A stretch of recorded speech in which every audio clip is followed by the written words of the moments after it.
चढ़ा हुआ है ना। और आप सोचोगे चढ़ा हुआ है, उस आधार से आप सोचते हो कि आप सिर्फ निपटाने के लिए आए हो, तो कहीं ना कहीं आप संकल्प और विकल्प में रहोगे, कहीं ना कहीं सोच चिंता चलती रहेगी। और जहाँ आप ये सोचोगे कि चढ़ा होने के साथ साथ कहीं ना कहीं मुझे भी किसी आत्माओं से लेना होगा, तो वहाँ क्या होगा, फिर एक हल्कापन रहेगा। और देखते भी होंगे जीवन में, देखते भी अपने आप में। इसलिए कर्म बंधनों को तो हर एक आत्मा को काटना ही है, क्योंकि कर्म बंधन में दुख है और संबंध में क्या है, सुख है। कर्म बंधन में क्या है, दुख है, और संबंध में क्या है, सुख है। ठीक है, तो सुनते हैं आज के प्यारे बाबा के मधुर महावाक्य। बाबा ने कहा, मीठे बच्चे अब तुम नए संबंध में जा रहे हो।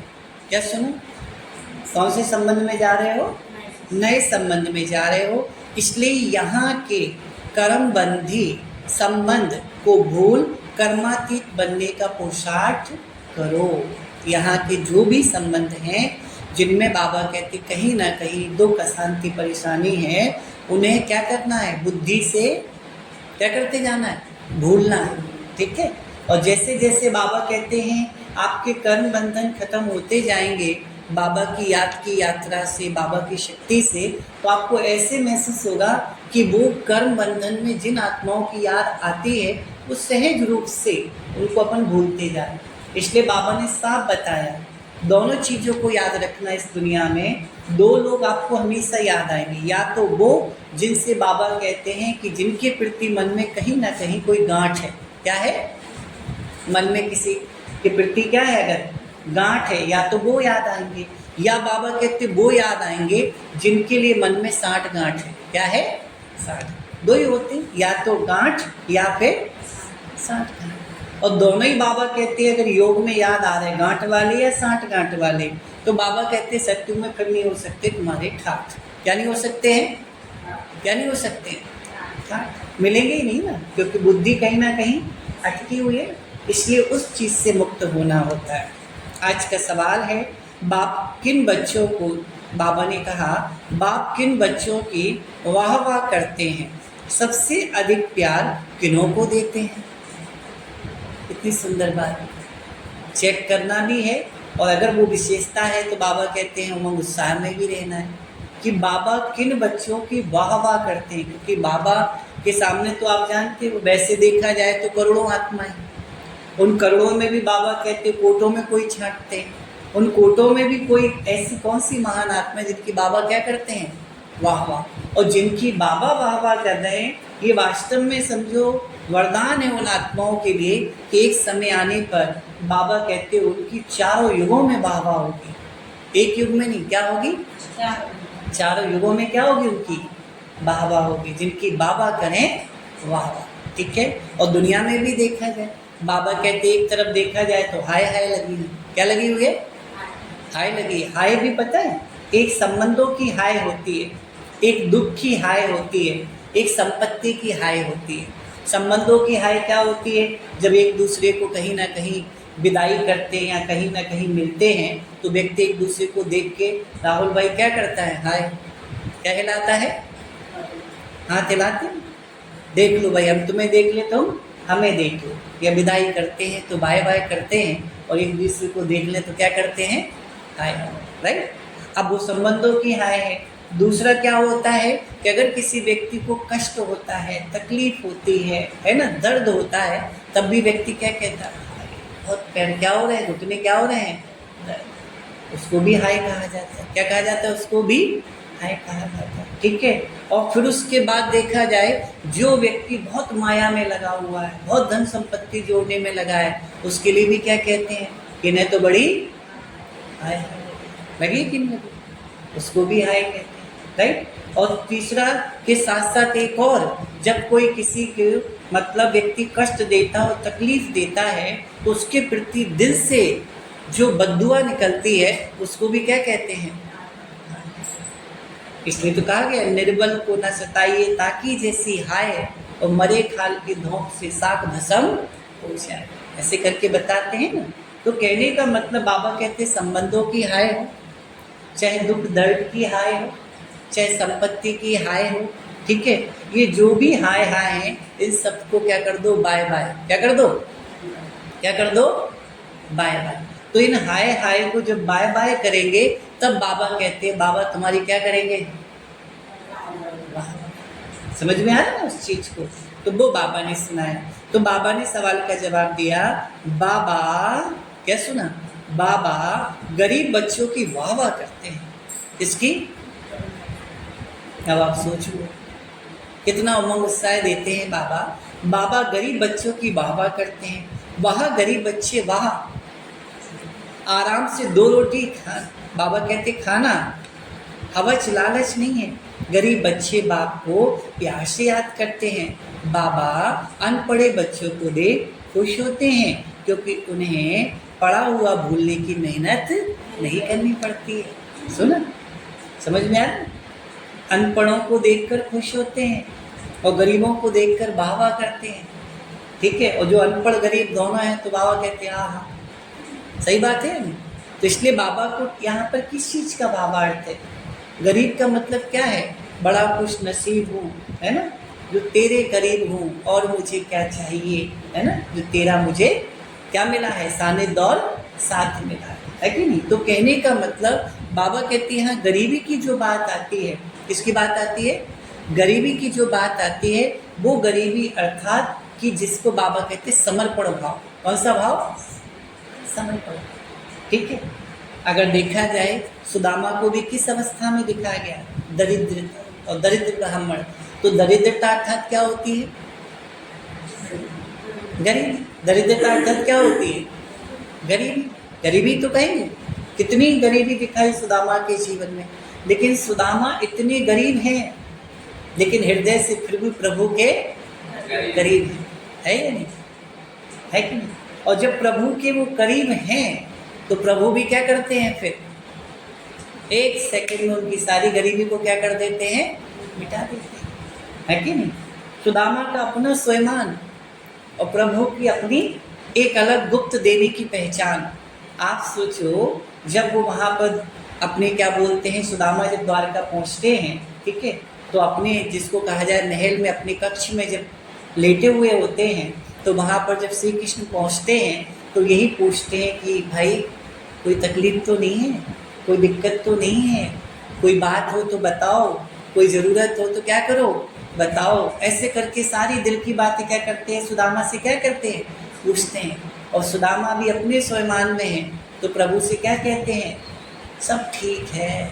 क्या बोलते हैं, ऐसी स्थिति, ऐसी परिस्थिति, ऐसी लाचारी, ऐसी आप सोचो कितनी विकट परिस्थिति, लेकिन उस स्थिति में भी सुदामा प्रभु से क्या कह रहे हैं, यही तो बाबा क्या कहते हैं, तुम कुछ भी हो लेकिन बाबा से क्या कहो, बाबा शुक्रिया आप साथ हैं, अब हमें और क्या चाहिए। ठीक है। तो ऐसी स्थिति में भी सुदामा क्या कहते हैं, इस परिस्थिति में भी सब कुछ क्या है, ठीक है। तो प्रभु भी बड़े युक्तियुक्त तरीके से क्या करते हैं, सब कुछ ठीक है ना तो सब ठीक ही होगा, क्या बोल देते हैं, राइट। सब ठीक है तो भाई सब ठीक ही होगा, जब तुम्हें लग रहा है सब ठीक है तो क्या होगा, सब ठीक ही होगा। इसमें ही उन्हें वरदान दे दिया, क्या दे दिया, वरदान दे दिया। इसी युक्ति से उन्होंने कहा सब ठीक है, उसी ठीक में क्या बोला, सब कुछ ठीक ही होगा। इसलिए तो कहते हैं कि भगवान क्या कहते हैं, आप सोचो जैसे जहाँ पे ऊर्जा होती है, आध्यात्मिक ऊर्जा होती है, वहाँ पे एक अपने आप में वरदान मिलता है। क्या मिलता है, वरदान। किस तरीके से वरदान मिलता है, जिसको कहते हैं तथास्तु। क्या बोलते हैं, देखा ना शास्त्रों में गायन है, भक्ति में दिखाते हैं, भक्त भगवान के पास गया, उसने अपनी बात रखी और भगवान ने क्या बोला, मानो उसका जाओ तुम्हारा काम क्या होगा, हो जाएगा। अब जो भक्त भगवान के पास में जा रहा है वो ये कह रहा है मैं दुखी हूँ, मैं परेशान हूँ, मुझे ये परेशान करते हैं, मैं बहुत टेंशन में हूँ, तो उसको भगवान देख के क्या कहेंगे, तथास्तु, माना तुम और दुखी। सोचो भाई जो तुम कह रहे हो उसमें वो तो खड़े, उन्हें तो बस देना है, तुम बोलो जो तुम्हें बोलना है। सोचो आप जो बोलना है बोलते रहो, उन्हें तो सब क्या करना है, एक ही चीज़ क्या कहनी है। तो अब आप जब ये कहो कि मैं भाग्यशाली हूँ, मैं संसार की बहुत महान आत्मा हूँ, मैं बहुत श्रेष्ठ हूँ, मुझ जैसा भाग्यशाली कोई नहीं, तो वो क्या कहेंगे, तथास्तु। तो क्या होगा है, सोचो ना। इसलिए तो बाबा बच्चों को यही तो समझाते हैं कि कहीं ना कहीं हम खुद ही अपने ऐसे संकल्प विकल्पों से तथास्तु पाते हैं और जीवन की परेशानियों में परेशान रहते हैं, राइट। और जब आप इस तरीके के संकल्प करोगे तो आपको क्या मिलेगा, फिर वो मिल जाएगा, ठीक है। तो इसलिए बाबा ने बताया। और आप सोचो, जब सुदामा को सब कुछ प्रभु ने दे दिया, ठीक है, प्रभु ने जब सुदामा को सब कुछ क्या किया, दे दिया, तो उसके बाद भी आप सोचो, बड़ी आश्चर्य की बात है कि प्रभु कि नित्य प्रतिदिन अपनी दिनचर्या के अनुसार जब सुदामा द्वारका से वापस आए, उन्हें सब कुछ प्रभु ने दे दिया, तो जब अपनी भक्ति पूजा पाठ कर रहे होते हैं नित्य प्रतिदिन नियम के अनुसार, तो उस टाइम जब प्रभु की उस मूर्ति के सामने जब खड़े होते हैं तो पता है क्या कहते हैं, पता है क्या कहते हैं, कहते प्रभु, हे प्रभु, मुझे एक चीज़ और आपसे चाहिए। तो प्रभु को बड़ा आश्चर्य लगता है कि भाई सब कुछ तो दे दिया, मैं तो इतने तक तुम्हें देने के लिए तैयार था कि भाई 2 मुट्ठी में तो सब दे दिया था, तीसरा जो था ना उसमें भी मैं तुम्हें सब कुछ देने के लिए तैयार था, ठीक है, उसमें भी मैं तुम्हें सब कुछ देने के लिए क्या था, तैयार था। लेकिन तीसरी मुट्ठी किसने रोक ली थी, हाँ, रोक ली थी ना तीसरी मुट्ठी, ठीक है। तो तीसरी मुट्ठी रोकने के बाद वो क्या कहती है कि प्रभु ऐसे सब कुछ आप इन्हें दे दोगे तो अपना क्या होगा, अपना क्या होगा। तो वहाँ पर प्रभु पता है क्या कहते हैं, बोलते हैं कि जब सुदामा के पास सिर्फ एक चावल का दाना था, एक दिन ऐसी स्थिति आई कि एक चावल का दाना था, वो उसकी संपूर्ण जमा पूंजी थी, वही थी उसके पास जो था, तो वही उसकी जमा पूंजी। तो सुदामा ने अपनी संपूर्ण जमा पूंजी पहले प्रभु के आगे अर्पण कर दी। किसके आगे, प्रभु के आगे किया, देखा होगा आपने, है ना, तोड़ के या जो भी है प्रभु के आगे रख दिया। तो उन्होंने क्या बोला कि जब वो अपनी संपूर्ण जमा पूंजी मेरे आगे समर्पण कर देता है, तो जो मेरी संपूर्ण जमा पूंजी है वो किसके आगे समर्पण, किसके आगे समर्पण, सुदामा के आगे समर्पण। जब मैं सुदामा हो जाऊं और सुदामा मैं हो जाऊं, तब तो हिसाब क्या होगा, क्या होगा, बराबर। तब हिसाब क्या होगा, बराबर। जब मैं वो हो जाऊं और वो मैं हो जाऊं, क्योंकि उसने अपनी जमा पूंजी दी, तो मेरी जो जमा पूंजी है वो सब किसकी है, उसके। इसलिए तो बाबा कहते तुम क्या दे रहे हो, तुम अपनी जमा पूंजी अब जो दिल से तुम करते हो, तो आप किसके साथ सौदा कर रहे हो, तुम इतना दोगे, तुम्हारी इतनी जमा पूंजी और उसकी इतनी जमा पूंजी, तो उसके रिटर्न में वो कितना देगा, सोचिए। तो उनको बड़ा आश्चर्य लगा कि भाई ये है निभाना, इसे क्या कहते हैं, निभाना। तब तो कहा ना कि तब हिसाब बराबर होगा, क्या बोला प्रभु ने, तब। तो आप सोचो, आप जो भी ईश्वर के लिए कर रहे हो ना, एक एक चीज का हिसाब क्या करता है, वो बराबर करेगा, सब आपको पाई पाई से देगा और एक का कई गुना देगा। क्या देगा, कई गुना। तो यहाँ जो भी हम करते हैं वो अपना जमा करते हैं, क्या करते हैं, जमा करते हैं।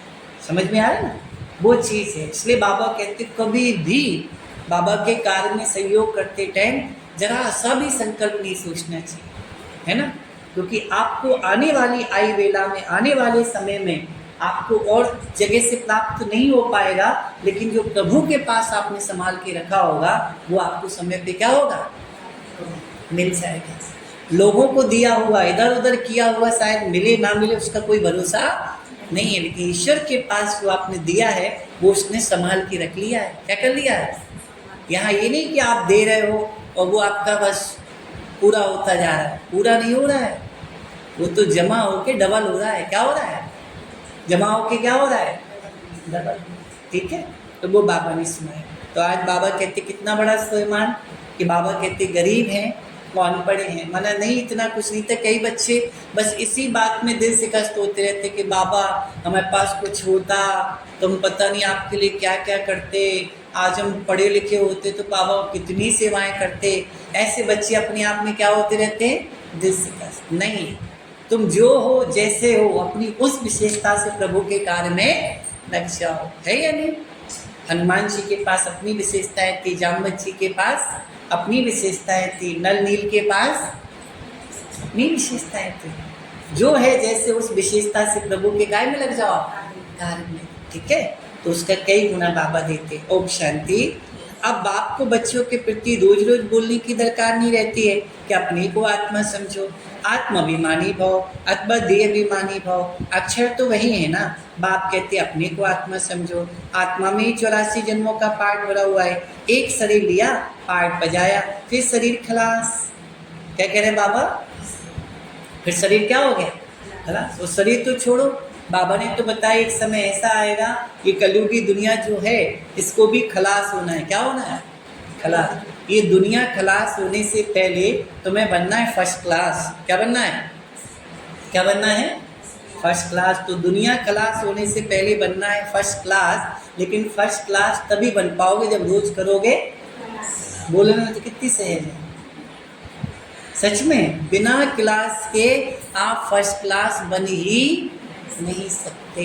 खुद चेक कर लेना, ये रियल निशानी है, पता है आपको। इसलिए बाबा कहते हैं जिस दिन आप इस सृष्टि से परम धाम जाओ तो उस टाइम आपको ये तो लगे कि भाई शरीर हुआ भले खलास, लेकिन आज भी की थी हमने। बताओ लगेगा कि नहीं लगेगा? अंदर से है या नहीं? तो वो बाबा कहते हैं। इसलिए बाबा ने कहा आत्मा तो अविनाशी है। तुम बच्चों को ज्ञान अभी मिलता है और कोई इन बातों का पता ही नहीं है। अब बाप कहते कोशिश कर जितना हो सके बाप को याद करो। धंधा धूरी में लग जाने से इतनी याद नहीं ठहरती है। गृहस्थ व्यवहार में रहकर कमल फूल समान पवित्र बनना है। फिर जितना हो सके मुझे याद करो। ऐसे नहीं कि हमको निष्ठा में बैठना है, निष्ठा अक्षर भी रॉन्ग है, वास्तव में याद में बैठना है। ठीक है? बाबा कहते ऐसे नहीं कि तुम्हें कोई समाधि लेके बिल्कुल बाबा कहते हट से बैठना, नहीं, तुम्हें तो बाबा की कायम बैठना है याद में। याद बैठे बैठे, लेटे लेटे, खाते, किसी भी तरीके से आप क्या कर सकते? प्रभु को याद कर सकते। याद का आपने एक ही तरीका बना के रखा है, और आत्मा सोते सोते जाए, नहाते धोते जाए, खाते पीते जाए, चलते फिरते जाए, उस टाइम आपको याद का अभ्यास नहीं है तो मुक्ति थोड़ी होगी, गति सदगति थोड़ी होगी, क्योंकि आपको याद का अभ्यास बैठ के करने का। और बैठ के थोड़ी कि जब आप सोचो हम याद में बैठे तब बाबा उठाएंगे। बाबा तो आपको नहा दो तो या तो खाते पीते उठा लें फिर। इसलिए बाबा कहते हैं कि हर समय क्या रहे, आपको याद रहे। तो वो बाबा कहते हैं यहाँ बैठे हो बाप को याद करो। माया के तूफान तो बहुत आएंगे, कोई को क्या याद आएगा, कोई को क्या तूफान आएंगे जरूर, फिर भी उस समय उसको बाबा कहते मिटाना पड़ता है कि ना आए। यहाँ बैठे बैठे भी माया बहुत तंग करती रहेगी। यह तो युद्ध है ना, जितने हल्के होंगे उतने बंधन कम होंगे। सुन लो क्या कह रहे हैं बाबा, जितने क्या होते जाएंगे, हल्के होते जाएंगे बाबा की याद से, उतने बंधन क्या होते जाएंगे, कम होते जाएंगे। है कि नहीं? सोचो। और प्राप्ति जहाँ सामने है वहाँ हल्कापन लगता है। जैसे आप सोचो एक बोरा है, ठीक है, एक बोरा है, उसमें 100 किलो लोहा भरा हुआ है। क्या भरा हुआ है? क्या भरा हुआ है? लोहा। तो एक बोरा है, उसमें 100 किलो लोहा भरा हुआ है। ठीक है, बोरा है, बोरी, इसमें 100 किलो क्या भरा हुआ है? लोहा भरा हुआ है। उसे उठाओ, क्या लगेगा आपको? वजन लगेगा। तुम उठवा लो, तुम उठवा लो, तुम हाथ लगा लो, तुम हाथ लगा लो। हमारी तो कमर में दर्द है, हमें तो नाभि खिसक जाएगी, पेट में दर्द है, हमसे नहीं उठेगा। कितने बहाने, है कि नहीं? कैसे लगेगा लोहा ठिकाने? और एक बोरा है या एक बोरी है, उसमें 100 किलो सोना भरा है। क्या भरा है? क्या भरा हुआ है? सोना। आप बताओ। अब नहीं, अब ना कमर पिरा रही है, ना पेट खिसक रहा है, अब कहीं कोई तकलीफ नहीं है। अब तो ये सोच रहे कोई ये ना बोला है, अकेले खिसका के कोने में लगा रहे ठिकाने। सोचिए, सोचिए, है ना? लेकिन वजन तो उतना ही है ना, चाहे लोहा हो चाहे सोना हो, वजन तो वजन ही है ना। सोचिए। फिर वो जब लोहे का बोरा या बोरी है वो आपको उठ नहीं रही है, और सोने का बोरा बोरी है वो आपसे उठ रही है, तो ये कैसे हो रहा है बताइए आप? ये कैसे आपके साथ हो रहा है? दोनों ही बोरा, फिर इतना अंतर क्यों हो रहा है बताओ? हैं? देखो ना, अब दोनों ही क्या है राहुल भाई? बोरा। लेकिन दोनों में कितना अंतर हो रहा? लोहा जब उठाना है तो रो रहा, और सोना उठाना है तो खुश हो रहा। बताइए क्यों? कारण क्या है? लालच कहो या जो भी कहो आप अपने हिसाब से, लेकिन ताकत कहाँ से आ रही वो बताओ आपके लिए। लालच से ताकत आ रही। उसको लालच ही क्यों कह रहा है, उसको प्राप्ति नहीं कह सकते। लालच सब तो फिर लालच सब तो एक ऐसी चीज होती है कि जिसमें मतलब लालच को इस तरीके से कहा जाए कि व्यक्ति अपने लिए रखता जाए और दूसरे की ना सोचे, उसे कंजूस या लालची कहेंगे, है कि नहीं। बाकी अगर आपको कुछ मिल रहा है तो उसको तो प्राप्ति कहेंगे ना। प्राप्ति आपकी क्या है, वो तो आप लालच मीन्स रखते जा रहे हो, किसी का भला नहीं कर रहे हो, किसी के लिए नहीं सोच रहे हो, तो वो तो कहेंगे ये बहुत क्या है, लालची, मिलता ही जाए और किसी के लिए ना करे। और जो व्यक्ति को मिलता जाए और करता जाए, मिलता जाए और करता जाए, तो उसे लालची कहेंगे, उसे कंजूस कहेंगे नहीं। तो वो प्राप्ति है। आपको प्राप्ति दिख रही है ना, क्या दिख रही है, प्राप्ति। तो वो आपको वजन नहीं लग रहा है, क्या नहीं लग रहा है, आपको ताकत आ रही है, ठीक है, आपको हिम्मत आ रही है। ऐसी बाबा कहते हैं कलयुग की दुनिया लोहे की दुनिया, काय की दुनिया है लोहे की नहीं, बताओ। मकानों में भी क्या लगा है, गाड़ी घोड़ा में भी क्या लगा है, लोहा। आजकल दांतों में भी क्या लग जाता है, लोहा। शरीर के अंदर हार्ट बदल देते हैं, और पाँव टूट जाए तो डाल देते हैं, तो क्या डालते हैं, लोहा। पूरे शरीर में सब जगह क्या लगा पड़ा है, लगा है।